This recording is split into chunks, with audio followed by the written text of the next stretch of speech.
बहुत दुख रहा है ना? नहीं नहीं नहीं, ये मत लगाओ, हमको बहुत जलता है इससे। अरे इससे बहुत जलता है हमको। हाँ हम नहीं लगा रहे, अच्छा नहीं लगा रहे, हाँ नहीं लगा रहे।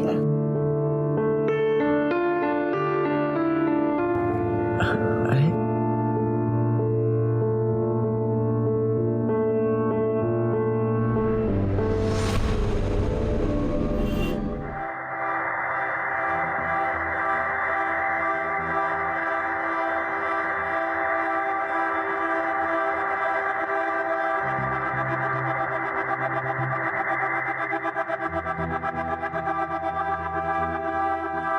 दुल्हन के माता पिता कहाँ हैं?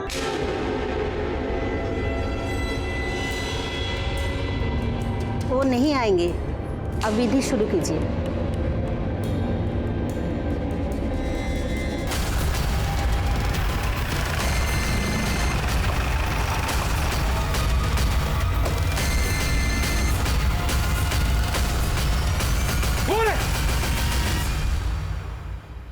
कमीना कहीं का हमारी बेटी को जबरदस्ती उठाकर शादी कर रहा है। नहीं सर, रुक्मिणी अपनी मर्जी से शादी कर रही है ये। अरे काहे के पीछे हटिए, हम है ना यहाँ। तुम बताओ, ये शादी तुम्हारी मर्जी के खिलाफ हो रही है? नहीं सर, ये शादी हम अपनी मर्जी से कर रहे हैं। अरे काहे की मर्जी? सर, ये हमारी नाबालिग बेटी को बहला फुसला रहा है। नहीं सर, हम नाबालिग नहीं है, हमने 2016 में 10वीं पास की थी। ये देखिए, हम 19 साल के हैं। अरे ये सर्टिफिकेट सब झूठा है सर। अब आप झूठ क्यों बोल रहे हैं? ये जब छोटी थी ना तो हम इसका दाखिला 5वें में करवा दिए थे सीधे। अभी 18 की भी नहीं हुई है। तुम बहुत जवानी फूट रहा है तुम्हारा। अभी बताते हैं तुमको। रुकिए रुकिए, कैसी बातें कर रहे हैं आप? आपकी बेटी है ना ये? आपके मुंह से ऐसी बातें शोभा देती हैं उसके लिए? और ये जो हमारे मुंह पे कालिक पोत रही है, इसका क्या सर? ये देख रहे हैं, इसके पास सबूत है कि ये बालिग है। आपके पास कोई ऐसा सबूत है कि ये नाबालिग है? अरे इसे शादी करने से कोई नहीं रोक सकता। पीछे हटाइए ना, आप भी पीछे हटिए। चलिए आप कीजिए।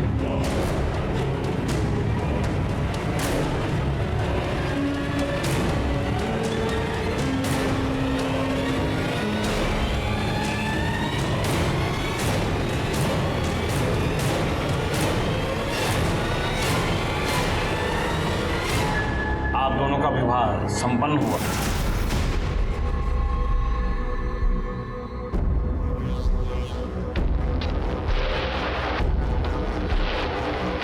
देखिए, हम समझ सकते हैं कि आपको बहुत तकलीफ हुई होगी। रुक्मिणी ने आपकी मर्जी के खिलाफ शादी की है, लेकिन हम आपको आश्वासन देते हैं कि हम इसका हमेशा ख्याल रखेंगे। अगर हो सके तो हमारे नए जीवन के लिए हमें आशीर्वाद दीजिए। ये क्या कर रहे हैं आप लोग? हमारा हाथ आपके ऊपर भी उठ सकता था, लेकिन रुक्मिणी के पिता हैं। आपकी बेइज्जती करेंगे तो उसको दुख होगा। तो हमको मारेगा? हमको मारेगा ये? पापा नहीं, छोड़ो। क्या है ये सब? अगर ऐसे गुंडागर्दी करोगे तो अरेस्ट कर ले जाओगे। सुन बेटा, खेल अभी खत्म नहीं हुआ, खेला तो अब शुरू होगा। निकलो, चलो चलो।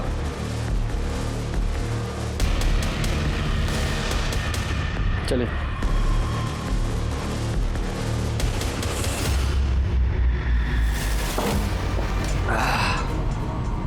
हम तुमको पहले ही बोले थे कि मार कर सालों को निपटा देते हैं, लेकिन तुमको तो आग लगी थी पुलिस के पास जाने की। जाओ। अरे हमने तो सोचा था कि पुलिस आके सारा खेल खत्म कर देगी, ये शादी रुकवा देगी, लेकिन छोड़ेंगे नहीं सालों ना, छोड़ेंगे ना।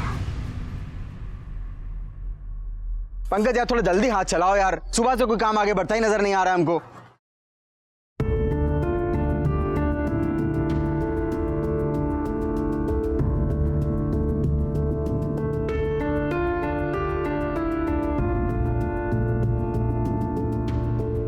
अरे देखो, मनोज भैया के मिसेस आए हैं। ए, चलो फटाफट खाना खा के काम पे लगो।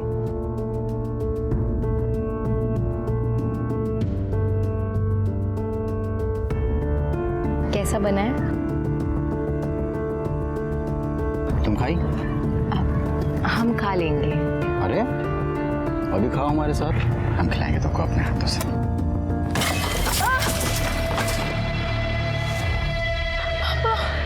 साला तुम्हारा तो ऐसी हालत करेंगे ना कि जिंदगी भर हलक से निवाला नीचे नहीं उतरेगा। हमारी बेटी को फंसाया। पापा नहीं, पापा नहीं। मेरे भाई को मारने की हिम्मत कैसी तुम लोगों की? छोड़ेंगे नहीं। अरे देख लेंगे तुमको, हम भी। जाओ, याद रखना। मने चल, निकलो।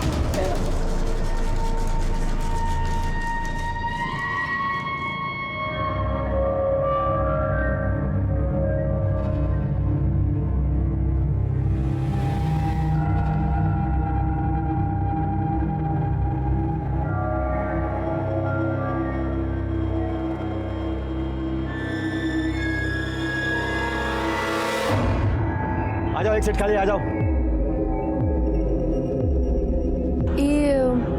ये पटेल नगर किधर पड़ेगा? पटेल नगर पास में ही, आइए मैं आपको छोड़ दूं। अरे यार बीच में कहाँ पौधा खिला, मेरा नंबर है। अरे भाई मेरा नंबर है। अरे तू जाना यार, दिमाग खराब कर। मैं आपको छोड़ देता हूं। मैं छोड़ दूं, आप इधर आइए। बैठ जा, बैठ जा। बैठ जा, मैं छोड़ दूं।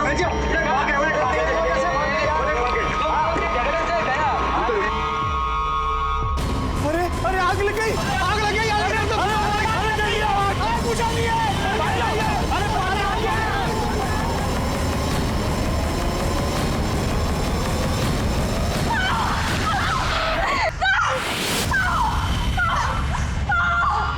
बहुत दुख रहा है ना? नहीं नहीं, ये मत लगाओ, हमको बहुत जलता है इससे। अरे इससे बहुत जलता है हमको। हाँ हम नहीं लगा रहे। अच्छा नहीं लगा रहे, हाँ नहीं लगा रहे।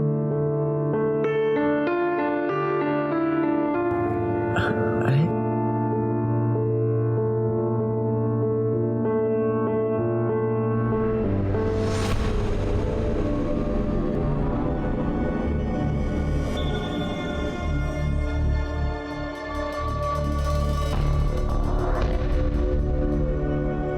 चाची ये किधर पड़ेगा?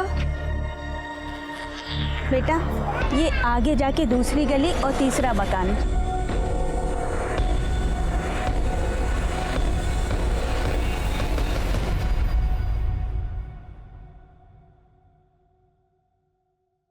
चलिए उठिए, काढ़ा पी लीजिए, आपका बदन दर्द ठीक हो जाएगा।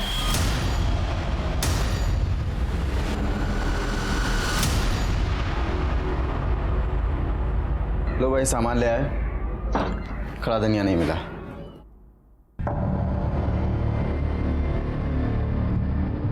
क्या हुआ? हम जब से बाहर से आए हैं तब से देख रहे बहू अंदर बैठी रो रही है। अरे हम तो पूछ पूछ के थक गए, कुछ बताती नहीं। तुम ही जाकर देखो क्या हुआ है। पकड़ो, हम देखते हैं। अरे क्या हुआ? काहे रो रही हो? अब देखो ये मत कहना कि घर की याद आ रही है। तुमको पता था ना कि ये सब आसान नहीं होने वाला है। हमें पता था, पर हमें ये नहीं पता था कि तुम्हारा भाई हम पे जबरदस्ती करेगा। ऐसे कहाँ शर्मा रही हो? कभी देखी नहीं होगा। भैया छोड़िए हमें।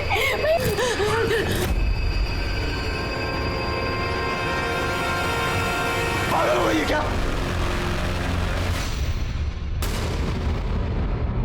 हमारा भाई हमारे लिए भगवान से भी बढ़कर है, उसके ऊपर इल्जाम लगा रही है तू। हम इल्जाम नहीं लगा रहे, हम सच बोल रहे हैं। झूठ बोल रही है। हम तो बीमार हैं, बाहर सो रहे थे। अच्छा हम झूठ बोल रहे हैं? जब गंदा काम करने में शर्म नहीं आई तब मारने में काहे आ रही है?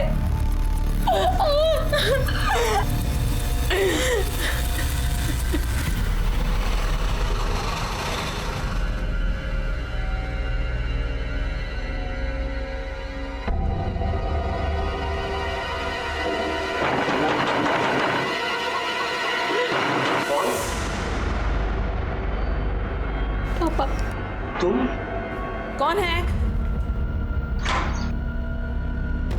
क्या लेने आई हो अब यहाँ? पापा हमें अंदर आने दीजिए। पापा देखिए उसे अंदर आने दीजिए। हम आपके हाथ जोड़ते हैं। अब और कितना तमाशा करेंगे आप? बेटी है हमारी, हमने कहा ना, उसे अंदर आने दीजिए।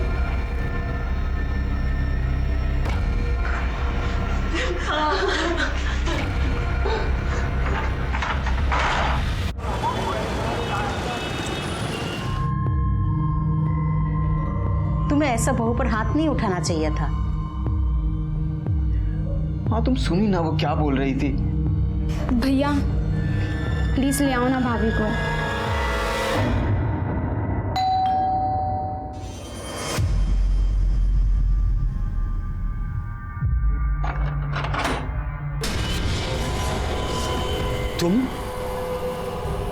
तुम यहाँ क्या कर रहे हो?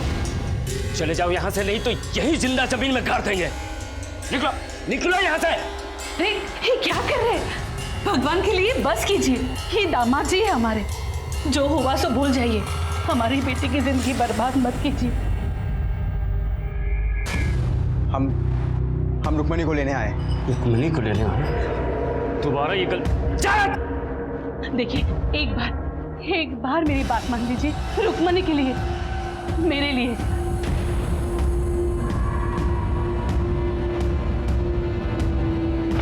अरे ये सुन, हम सब कुछ भूलने को तैयार हैं, लेकिन एक शर्त पर। हमारी बेटी को दोबारा मत रुलाना। उसकी आंखों में आंसू नहीं देख सकते। अरे माना कि हम दिल से कठोर है, लेकिन बाप हैं उसके।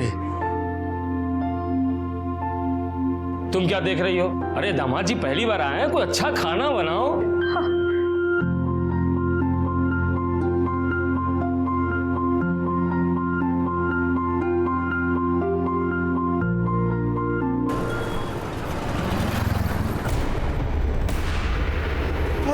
अरे आग लग गई, आग लग गई।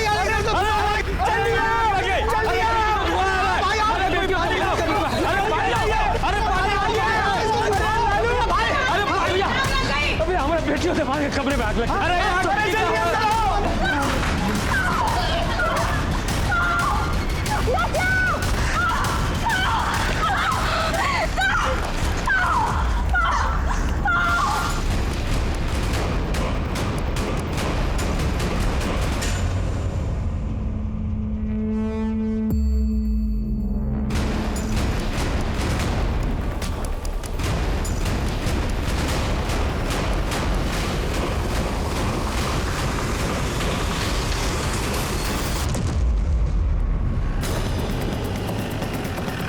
चलिए पीछे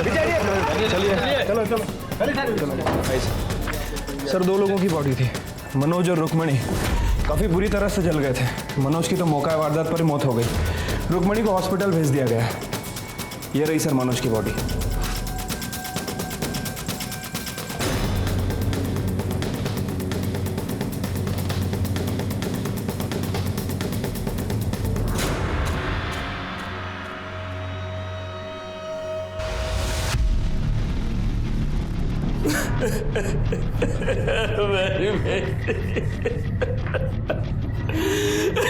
मार डाला अपने जवाई को, ले लिया बदला?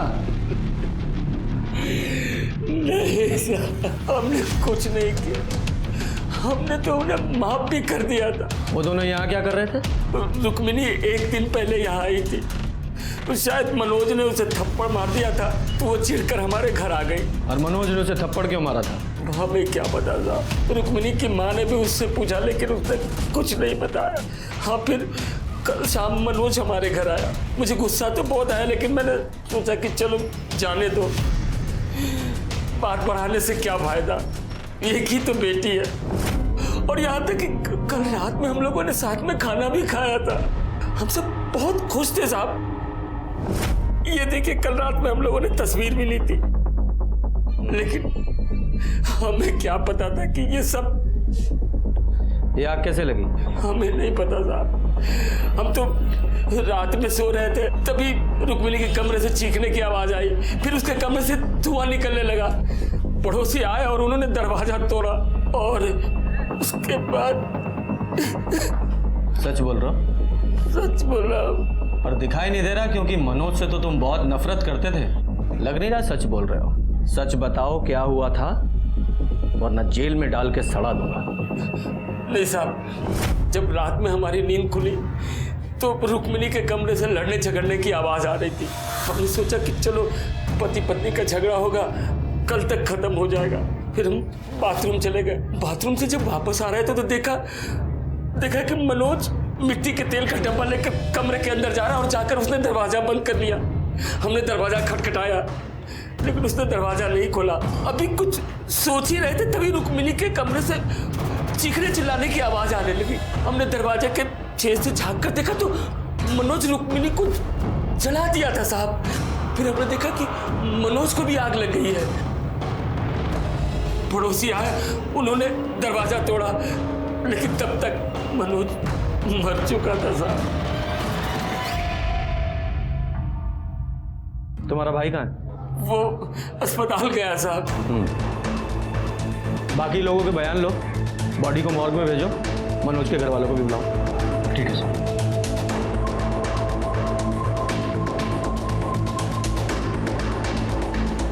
साहब एक मिनट बात करनी है आपसे। बोलिए। हमारा नाम सूरज है। हाँ। और ये हमारा बेटा गोपाल। हम बसेसर के बगल वाले घर में ही रहते हैं। इधर? हाँ। हमारा बेटा गोपाल आपको कुछ बताना चाहता है। हाँ बेटा बताओ। सर, हमारी खिड़की से रुक्मणी दीदी का रूम दिखता है। कल रात देर तक हम जाग रहे थे, हमारी टेस्ट थी इसलिए हम पढ़ रहे थे, तो हमने सुना तो रुक्मणी दीदी किसी के साथ झगड़ रही थी। हमने देखा भी तो वो कोई आदमी था, उसने डब्बे से उनके ऊपर मिट्टी का तेल डाल दिया और गुस्से में उनको जला दिया, पर उन पे भी आग लग गई। वो तो बाहर भाग रहे थे, मैंने ही जाके पापा को जगाया था। साहब हम तुरंत दौड़ के बाहर आए थे और तब तक तो। बेटा हाथ इधर लाओ। इतने बुरी तरीके से किसने मारा था? वो मास्टर जी ने। इतने बुरी तरीके से? अगर तुम चाहो तो उनके खिलाफ कंप्लेन कर सकते हो, मैं कार्रवाई करूंगा। साहब शिकायत की कोनो जरूरत नहीं है। अब ये बच्चा है, गलती हो गई इससे, होमवर्क नहीं किया तो मार तो पड़ेगी। होमवर्क किया करो। हाँ? तो सर इन लोगों के हिसाब से पति और पत्नी के बीच में झगड़ा हुआ। पति ने गुस्से में आकर पत्नी को जलाने की कोशिश की और खुद उस आग में जलकर मर गया, और अब पत्नी जिंदगी और मौत के बीच जंग लड़ रही है। अब इन लोगों ने जो रामायण सुनाई है उसके हिसाब से तो ऐसा ही लग रहा है। अब ये रुक्मणी ही कंफर्म कर सकती है कि इस कहानी का असली रावण कौन है। सर रुक्मणी कुछ भी बता नहीं सकती, वो कुछ बोलने की हालत में है ही नहीं। उसका बदन पूरी तरह से जल चुका है, अभी बेहोश है। अगर वो होश में आ भी जाए तो भी उसे ठीक होने में काफी समय लगेगा। देखिए ना साहब, क्या हालत कर दी हमारी बेटी की। ये सब हमारी गलती है, नहीं हम उसे घर में आने देते, नहीं वो ये सब करता। अच्छा हुआ कि राक्षस चढ़कर मर गया, वरना हम उसकी जान ले लेते। जब ये सब कुछ हुआ आप कहाँ थे? अपने घर में थे साहब, हमें तो अभी इस बारे में पता चला है, और हम तो इस रिश्ते के पहले से ही खिलाफ थे। अब देख लीजिए बड़ों की बात ना मानने का क्या नतीजा होगा। यादव जी, ये मनोज के घर वालों को इन्फॉर्म किया? हाँ, उन्हें मॉर्ग रूम बुलाया।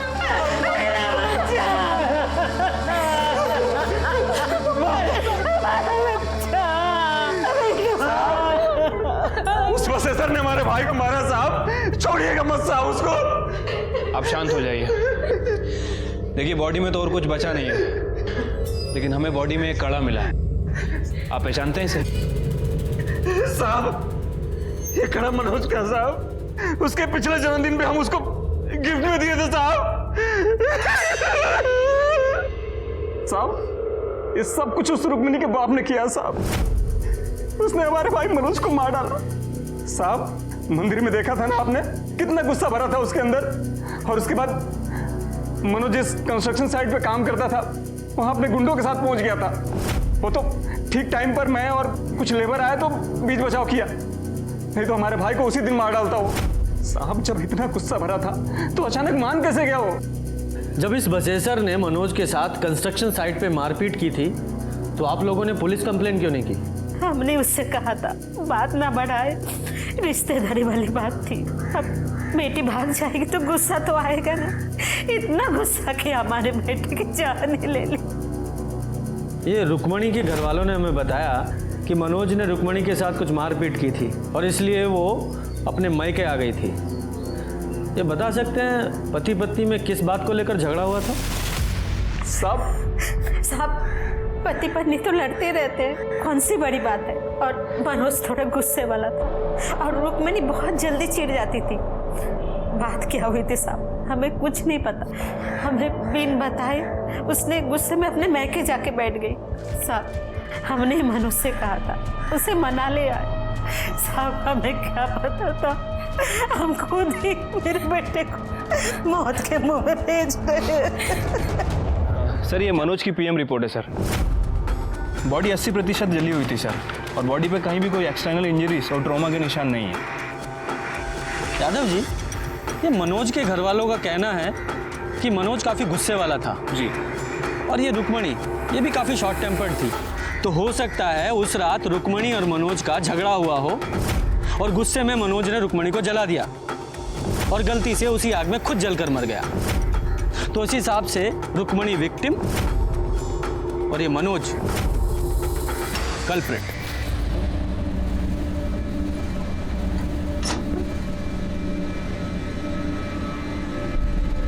सरोज, जल्दी नीचे आ सरोज। अरे कहाँ रह गई थी सरोज? जी अम्मा जी, वो हम छत पर ना कपड़े सुखा रहे थे। अच्छा सुन, बाहर बिरजू आया है, उसका हिसाब देख ले जरा, ठीक है? अच्छा सुन, 1 मिनट रुक। मुझे लगता है थोड़ा हिसाब उसका और बनेगा, तो तू एक काम कर, तू ये सारे पैसे ले जा, ठीक से हिसाब कर और बचे हुए पैसे लेके आ। चल जा। काय टुकुर टुकुर देख रही है? बाहर जा, जा अपना काम कर। अम्मा जी, हम कह रहे हैं लड़की कुछ ठीक नहीं लगती हमको। अरे बेफालतू का ना सब पे शक करता रहता है, अच्छी लड़की है। बताइए। 12 बोरी आलू की लेकर के आया हूँ और अपना 1 बोरी अदरक। 1 सेकंड, 1 मिनट।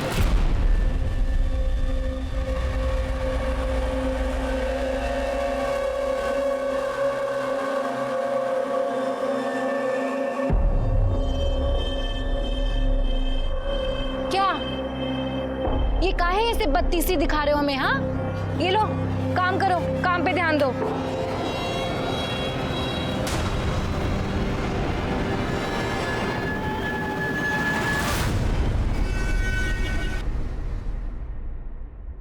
सर बिहार के बलुआ गांव में एक जवान लड़के ने एक लड़की के साथ मिलकर वहां रहने वाली विधवा के घर लूटपाट की और उसके बाद उसकी हत्या कर दी। सर उसका नाम दुर्गा देवी था, 65 साल की थी और काफ़ी अमीर थी। बाकी की फैमिली दिल्ली में रहती है। और सर ये दोनों कल्पिट बिरजू और सरोज उसी के घर काम करते थे। सर बिहार पुलिस ने बताया कि वो दोनों कल्पिट मुगल सराय की तरफ आए हैं। सारी डिटेल सर्कुलेट करवा दीजिए। हाँ सर, लेकिन एक बार फोटो तो देख लीजिए। ऐसा क्या है फोटो में?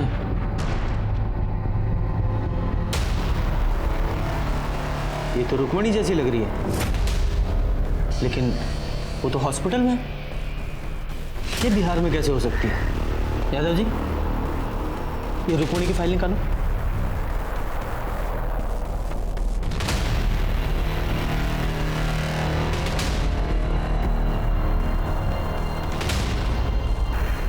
देखिए सर, दोनों के हाथों पर बिल्कुल सेम जगह ही टैटू है।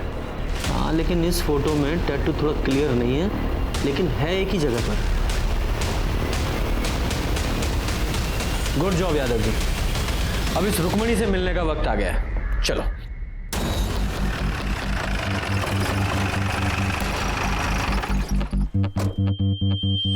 सर आप ये सही नहीं कर रहे। देखिए हमें पता है हम क्या कर रहे हैं। इतनी मुश्किल से तो ये ठीक हो रही है। डॉक्टर साहब, क्या कोई और तरीका नहीं है जिससे ये पता लग जाए कि पहले यहाँ टैटू था या नहीं? जी नहीं, क्योंकि स्किन के पिगमेंट्स जल चुके हैं। अब इसे पता लगाने का कोई तरीका नहीं है। एक तरीका है, बिहार चलना होगा। शायद वहीं चलकर इस सरोज और रुक्मणी की पहेली सुलझे।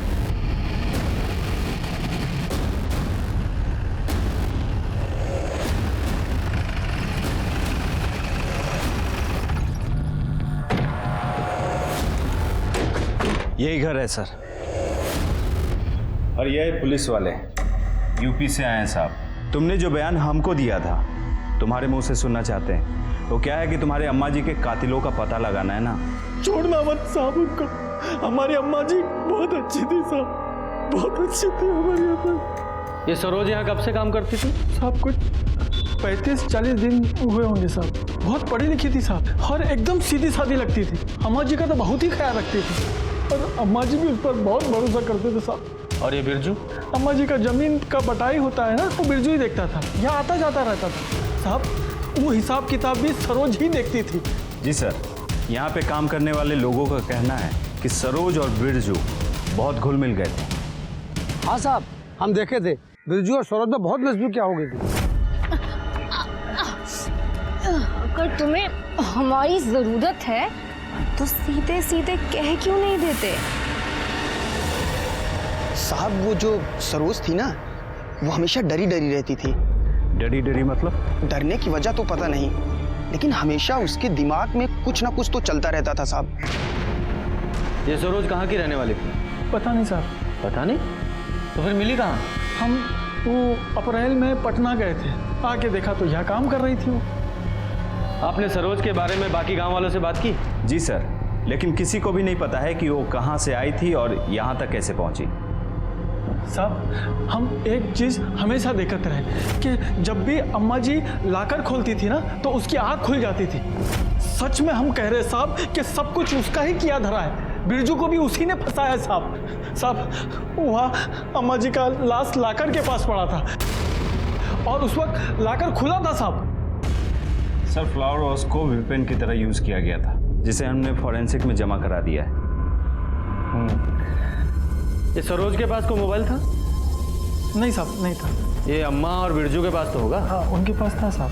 सर बिरजू अपना मोबाइल एक मजदूर को देके गया था, जिसमें मोबाइल डेटा इरेज था और कोई सिम भी नहीं था। सर हमने अम्मा जी और बिरजू की मोबाइल की CDR रिपोर्ट और मोबाइल लोकेशन दोनों मंगवाई, जल्दी ही मिल जाएगी। गुड।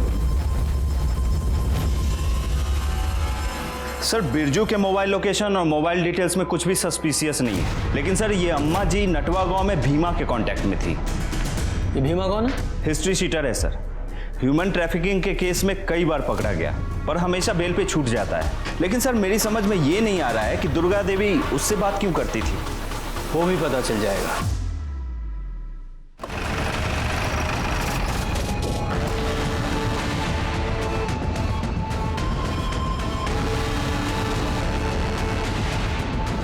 सर यही घर है भीमा का।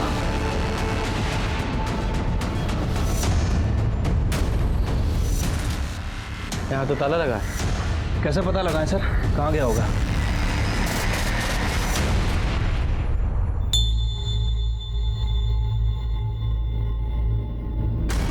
तुम भी माँ रुको।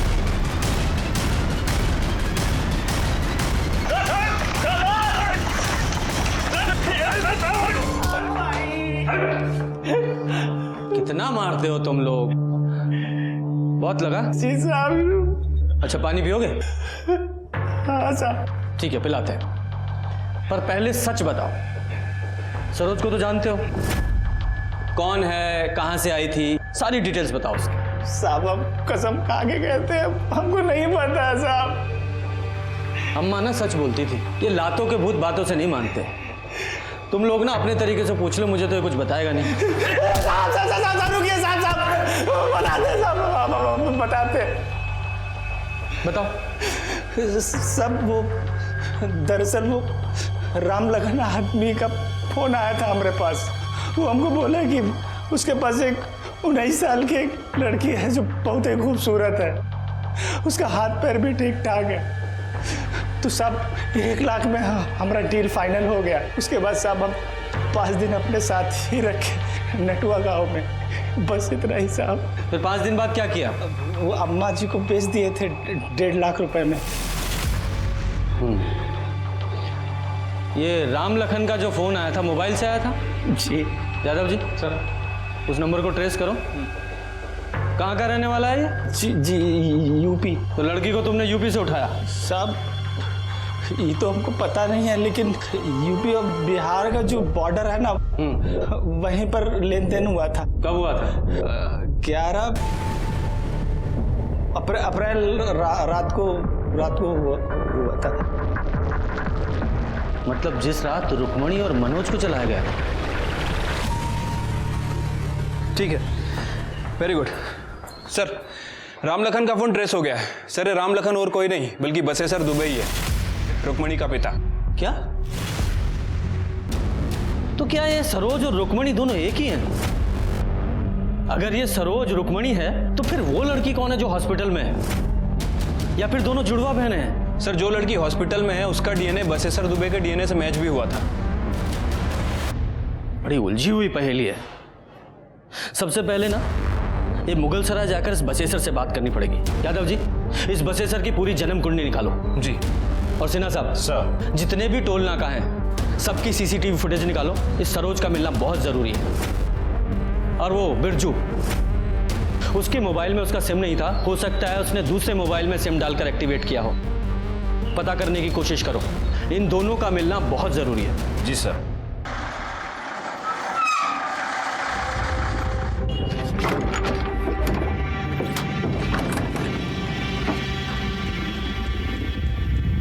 सुनिए, हम ऐसे कब तक इधर उधर भागते रहेंगे? हम जाने ये सब कब खत्म होगा। देखो तुम ज़्यादा परेशान मत हो, बस थोड़ी देर का तो बात है। हम आज रात को बनारस से गाड़ी पकड़ेंगे, उसके बाद निकल जाएंगे। फिर हमको तो कोई टेंशन नहीं है वहाँ पे। चलो। हमें बहुत भूख लग रही है और हमारा गला भी सूख रहा है। गला तो हमारा भी सूख रहा है, लेकिन करे क्या? एक काम करो, आओ तुम इधर आओ, तुम यहाँ बैठो, हम तुम्हारे लिए कुछ खाने को लेकर के आते हैं। जाना मत यहाँ से कहीं।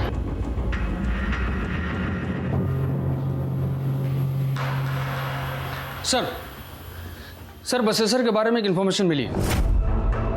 क्या?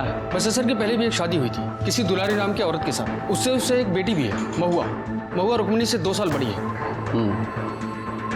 ये महुआ की कोई फोटो मिली? नहीं सर। ये दुलारी और महुआ कहाँ है अभी? सर दुलारी अभी भी अपने गांव अजवारी में है और बसेसर भी वहीं का रहने वाला है। जब हमने दुलारी से महुआ के बारे में पूछा तो उसने कहा कि वो अपने किसी रिश्तेदार के यहाँ कानपुर गई है, वहीं कहीं मेट का काम करने। लेकिन जब हमने कानपुर में पता किया सर, तो पता चला कि महुआ कानपुर पहुंची ही नहीं। कब की बात है? सर अप्रैल के पहले हफ्ते की। मतलब 11 अप्रैल से पहले भी बहुत सी चीजें हुई थी। आप काहे नहीं खा रहे? अरे तुम खाओ, हम उधर ही कुछ खा लिए थे, पेट भरा है हमारा। बस कितने बजे का है? शाम को 8 बजे का है। तुम खा के थोड़ा सा रेस्ट कर लो, हम तुमको जगा देंगे। कैसा गंदा मजाक कर रहे हैं आप साहब? एक तो हमारी बिटिया अस्पताल में पड़ी है वैसी हालत में, और आप कह रहे हैं हम अपनी बेटी को भेज दिए बिहार में। पूत को तो कपूत बनते सुना है, लेकिन बाप को पशु बनते पहली बार देखा है। एक बात बताओ, अगर तुमने अपनी बेटी को नहीं बेचा तो वो नटवा के हिमा से फोन पर क्या बात करते थे? झूठ मत बोलना, तुम्हारे सारे कॉल रिकॉर्ड्स हैं हमारे पास। मना क्यों करेंगे? उससे हमारी बात होती थी, हमारे बचपन का दोस्त है, तो कभी कभार फोन पे बात हो जाया करती है। लेकिन इसका मतलब ये थोड़ी है कि उसे हम लड़की बेचे, मतलब अपनी बेटी को। तो फिर ये भीमा ऐसा क्यों बोल रहा था? कहा है कि उसका दिमाग खराब हो गया, साथ में आप लोगों का। बकवास कर रहा है तू? अरे आप ही लोग ना वो टेस्ट करवाए थे और बोले कि जो बेड में लड़की है वो हमारी बेटी है। हमारी एक ही बेटी है, और सरोज कौन है हम नहीं जानते हैं। तुम्हारी एक और बेटी है ना, महुआ, वो कहाँ है? हम नहीं जानते हैं उसे।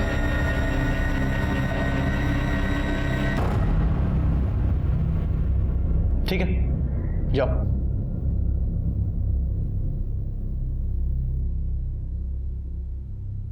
यादव जी। सर ये बहुत कुछ उलझा हुआ सा है और इसे सुलझाने के लिए इसकी तह तक जाना पड़ेगा। एक काम करो, सबके फ़ोन सर्विलेंस पे डालो, इस मनोज की फैमिली के भी। ठीक है सर। वैसे सर अब क्या करें, हमने सिन्हा से भी बात की है, उसे भी अभी तक कुछ पता नहीं चला है। महुआ, सरोज, रुक्मणी सब बहुत उलझा हुआ है। अगर ये माने कि ये सरोज ही रुक्मणी है, तो फिर ये हॉस्पिटल में जो लड़की है वो कौन है? महुआ? सर रुक्मणी की तबीयत पहले से बेटर है, बीच बीच में होश भी आ रहा है उसे, मगर उसके वोकल कॉर्ड्स बुरी तरह से झुलस चुके हैं। अगर उसने बोलने की कोशिश की तो काफ़ी नुकसान हो सकता है। मतलब उससे बात ही नहीं कर सकते? जी नहीं। इस लड़की का डीएनए इसकी माँ फुलवा से मैच कराई है। जी। हो सकता है इसी से कहानी में कोई नया मोड़ आए। आज हमारा बेटा 24 का हो जाता, शादी के बाद उसका पहला जन्मदिन। माँ, अब रो मत, आप भी तो हमारी हिम्मत हो।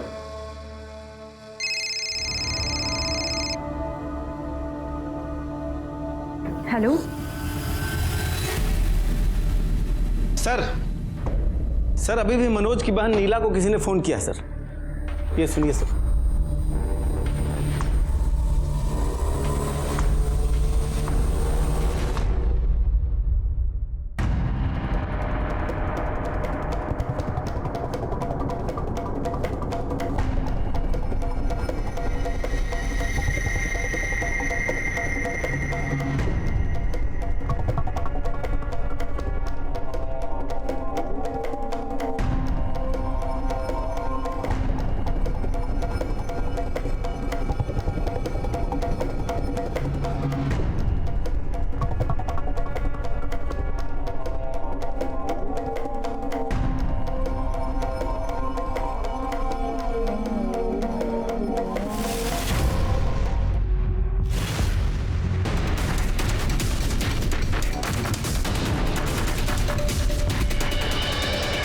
कैसी हो? याद नहीं रहा। सरोज, ले चलो इसे। सरोज या रुक्मणी बुलाऊं तुम्हें? कौन हो तुम? सरोज या रुक्मणी या रुक्मणी की कोई जुड़वा बहन? नहीं साहब, हम रुक्मणी ही हैं। सबने बहुत कोशिश की कि हम भूल जाए कि हम रुक्मणी नहीं हैं, लेकिन साहब हम रुक्मणी ही हैं। उस रात तुम्हारी मनोज से लड़ाई किस बात पर हुई थी? नहीं साहब, हम दोनों की तो कोई लड़ाई नहीं हुई थी। हम दोनों के बीच तो सब कुछ ठीक था। हम दोनों ने खाना खाया, उसके बाद हम सोने चले गए। फिर अचानक से आधी रात में किसी ने हमें कुछ सुंघाया और हम बेहोश हो गए। हमने भागने की कोशिश की, लेकिन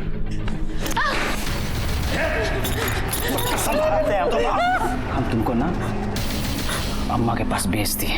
हाँ, भेज दिए हैं तुमको। अब से तुम्हारा नाम सरोज है। सरोज, रुक्मणी नाम को भूल जाओ। और अगर तुमने भागने का कोशिश किया ना तो पता क्या होगा?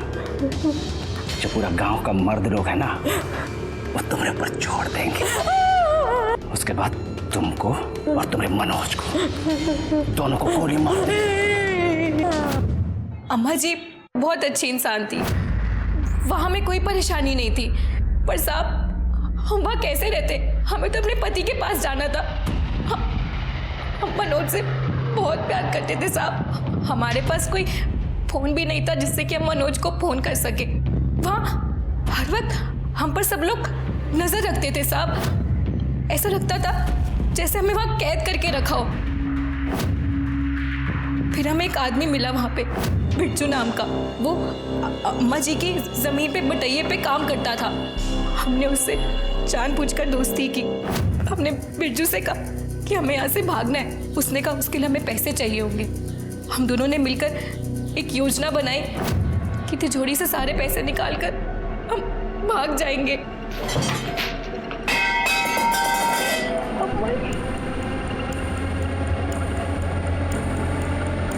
अरे अच्छा, पैसा कहाँ है इसमें?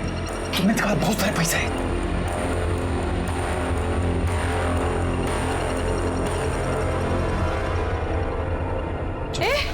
बिरजू, क्या कर रहे हो यहाँ पे? सरोज? नहीं अम्मा जी। चोरी कर रहे हो? नहीं नहीं अम्मा, वो सफाई कर रहे चल क्या रहा है यहाँ पे?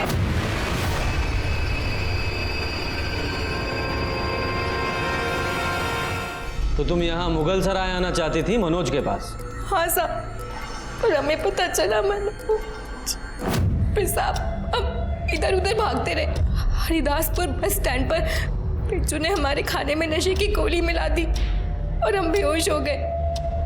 बिरजू वो बैग लेकर भाग गया जिसमें सारे पैसे थे। फिर हमने एक आदमी के फोन से नीला को फोन किया। उससे पहले हमने कई बार मनोज को भी फोन किया था, लेकिन उसका फोन बंद था। ऊपर से बिरजू ने हमें मना किया था जब तक हम मुगल सराय ना पहुंचे तब तक हम किसी को फोन ना करें। साहब, हमारा यकीन कीजिए, हमने अम्मा जी को नहीं मारा। लेकिन पैसे तो तुम्हारे पास थे।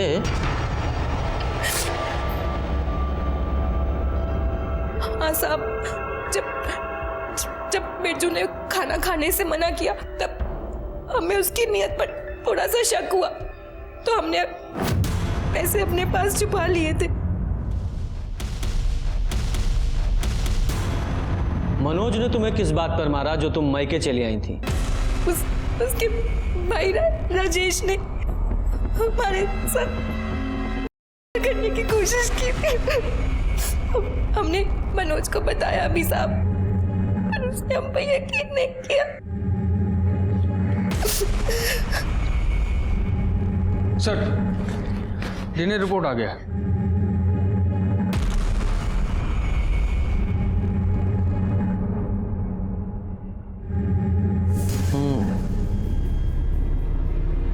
मुझे तो उसी दिन उस बसेसर के पड़ोसी सूरज पर शक हुआ था।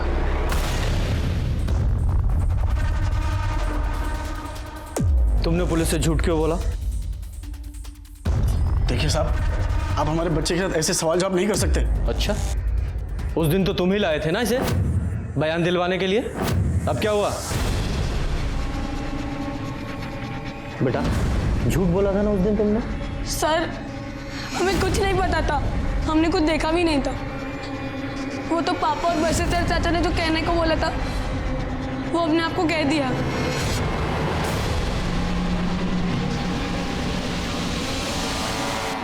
हमने तो मना भी किया था, इन्होंने हमें छड़ी से मारा था।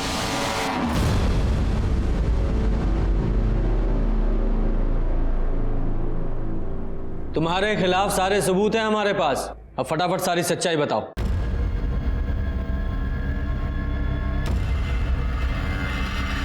रुक्मिणी ने मनोज से शादी करके हमारा बहुत खून जलाया था। हम उससे बहुत गुस्सा थे। हमने सोचा था कि उसे भीमा के हाथों बेच देंगे, लेकिन जब सोच ही रहे थे तो वो अपने ससुराल से लड़ झगड़ कर खुद ब खुद हमारे घर आ गई। और उसके पीछे पीछे मनोज भी आ गया। हमने बेहोशी की दवा सुंघाकर उसे बेहोश कर दिया। फिर हमारे भाई ने उसे घर के बाहर ले जाकर बेच दिया। फिर हमने मनोज को वहीं जला दिया और ऐसा नाटक किया कि ये सब मनोज का किया धरा। मतलब महुआ को रुक्मणी की जगह रखकर जला दिया। क्या करते? दुलारी ने उसे कानपुर भेजा था और वो हमारे पास आ गई। 4 साल की थी जब उसे छोड़कर आए थे, लेकिन उसको तो हमारे घर पर ही रहना था। इतनी सुंदर भी नहीं थी कि कहीं शादी कर देते या बेच देते। उसे अपने भाई के घर रखा। जिस रात हमने रुक्मिणी को बेचा तो हमने सोचा क्यों नहीं महुआ को रुक्मिणी बनाकर इससे भी पीछा छुड़ा लिया जाए। इसलिए उसे बेहोश कर मनोज के साथ जला दिया, लेकिन वो बच गई।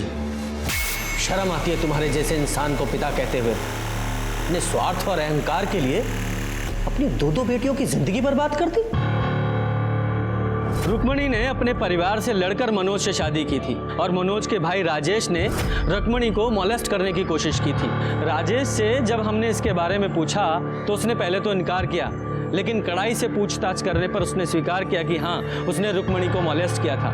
कुछ दिनों बाद सिन्हा ने बिहार में बिरजू को पकड़ लिया और बिरजू ने कबूल किया कि उसने ही दुर्गा देवी का खून किया था। क्या मनोज को दस्तक नहीं मिली थी कि जो बसेसर रुक्मणी और उसके खून का प्यासा था वो अचानक ही बदल कैसे गया? अगर मनोज ने इस दस्तक को पहचान लिया होता तो ये सब कुछ नहीं होता। इसी के साथ मैं सीनियर इंस्पेक्टर रंजीत ठाकुर आपसे विदा लेता हूं। फिर मिलेंगे। सतर्क रहिए और देखते रहिए क्राइम पेट्रोल दस्तक, क्योंकि मकसद बताना नहीं, बचाना है। जय हिंद।